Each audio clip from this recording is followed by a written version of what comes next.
Supply दी जाती है तो according to Faraday EMF induce होगा और ईएमएफ फ्लक्स लाइन भी जनरेट करेगा। इसके अलावा जो ट्रांसफार्मर की कोर है उसमें सर्कुलेटिंग करंट भी जनरेट होगा और इस सर्कुलेटिंग करंट को एडी करंट बोलते हैं, जिसकी हमें बिल्कुल भी जरूरत नहीं है। पानी में कभी ऐसी सिचुएशन बनती है कि कुछ ऐसा भंवर बनता है, ठीक ऐसा ही एडी करंट होता है जो कोर में घूमता है। इसलिए आयरन की कोर को सबसे पहले पतली पतली पत्तियों में डिवाइड किया जाता है, उसके बाद में एक एक ब्लेड को लेमिनेट किया जाता है। लेमिनेशन की थिकनेस 0.25 mm से 0.50 mm तक होती है। इसी लेमिनेशन की वजह से जो कोर का क्रॉस सेक्शन एरिया है वह रिड्यूस हो जाता है और एरिया का रेजिस्टेंस से इनवर्स रिलेशन होता है, जिससे रेजिस्टेंस बढ़ जाता है और रेजिस्टेंस आपको पता है करंट का दुश्मन होता है। तो इस तरीके से एडी करंट लॉसेस को रिड्यूस किया जाता है।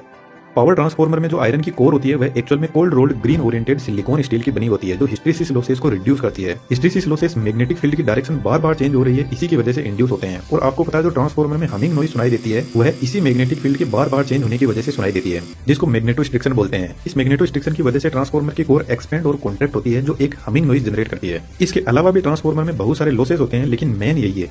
ट्रांसफार्मर में ठीक ऐसी ही 3 वाइंडिंग होती है,